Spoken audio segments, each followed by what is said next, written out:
guys, it's Saucy Mouth, and today I'm going to show you how to make a chimichurri sauce that can go great on chicken, fish, and particularly steak. It's an Argentinian sauce, and I can't wait to show you today how to make chimichurri sauce.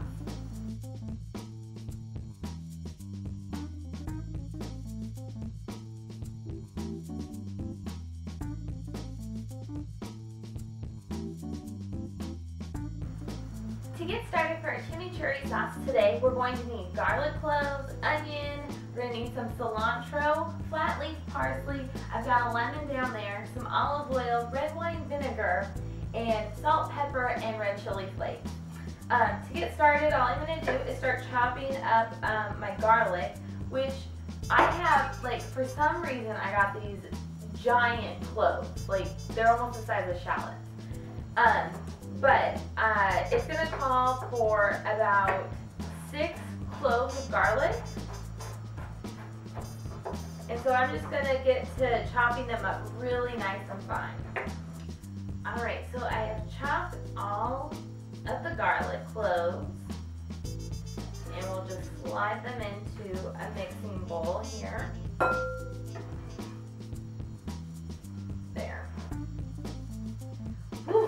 Smells like garlic. Alright, next what I'm going to do is I have an onion, and I only need half of an onion. And same goes for the onion, we're just going to finely chop this up.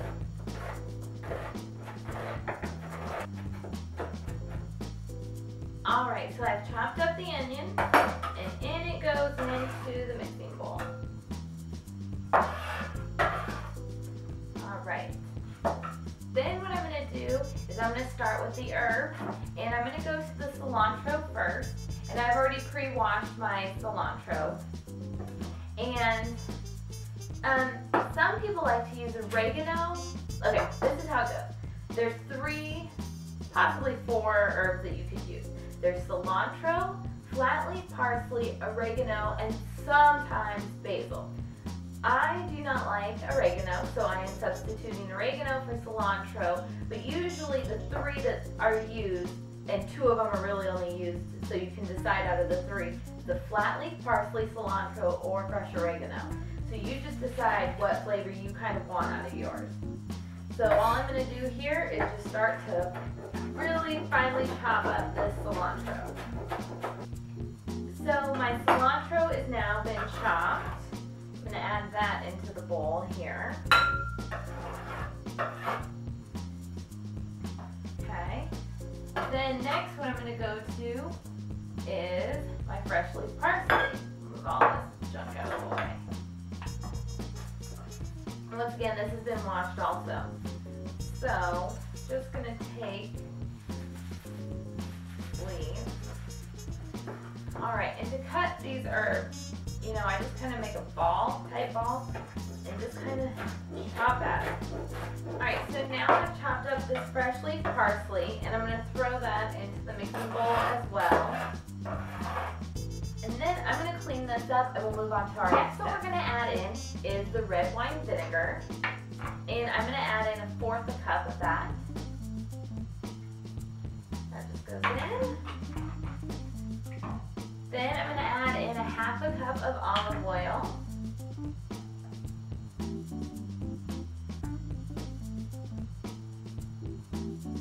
And that goes in. Almost need to buy some more. Okay. Yeah.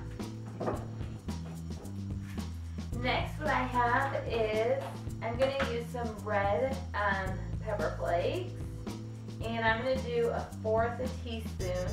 Now this you can do according to if you want spicy or not. You can also add a fresh jalapeno to add in with the greens if you want.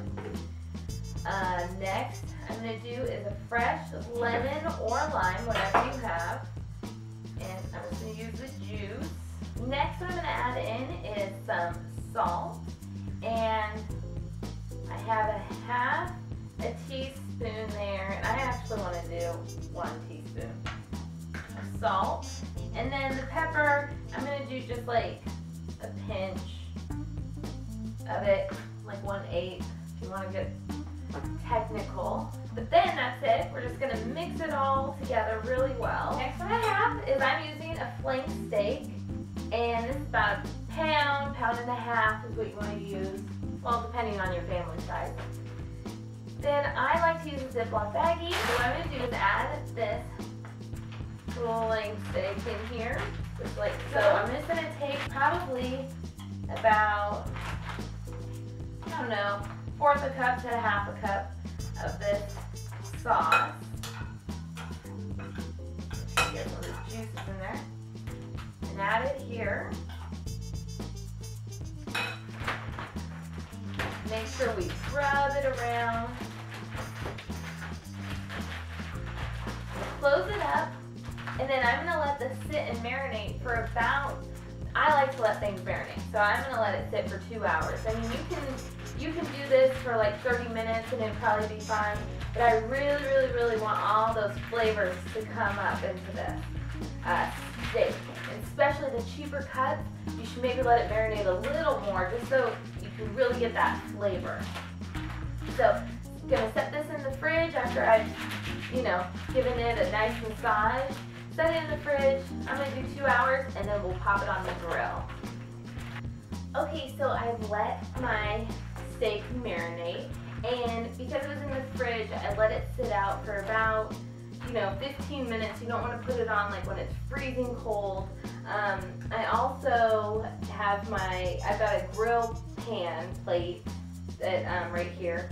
You can use this out on the barbecue grill, whatever. This is going to be easier for me. So just make sure it's really hot. You want to put it on one side, let it sit, and then flip it again. You only want to flip it twice, once for each side. So, and this will be delicious. I like to serve mine medium rare, so your cooking time is going to vary. Oh, look at that.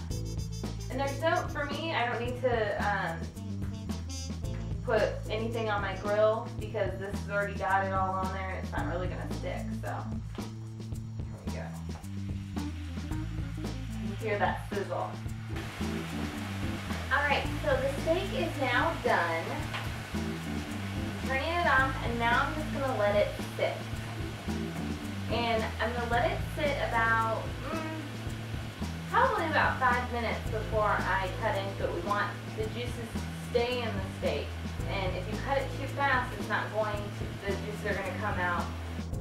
So our chimichurri steak is now done. We let it sit, and I'm just going to cut to it. And it looks perfect. There's still pink in the middle. You want to have that. I mean, if that's what you want, but I love mine to be very pink in the middle. So actually, I'm going to take a little bite here. Amazing. Oh my goodness. These flavors are fantastic, and if you think about it, we just used herbs, and so it's a really low fat, basically kind of sauce that you can put on this, and it flavors fish and chicken as well. It's so nice, and like I said, I recommend letting it marinate for like 2 hours to get that full taste. I'm just gonna put my steak on a plate, and I am a true American where I like my mashed potatoes. I will place it there, and then I'm going to top it off with a little bit more of the fresh chimichurri sauce. And this sauce will keep for probably a couple days. But fantastic. I'm going to lick my fingers. So for this recipe and others, check out www.sausymouth.com, and I hope you enjoy it.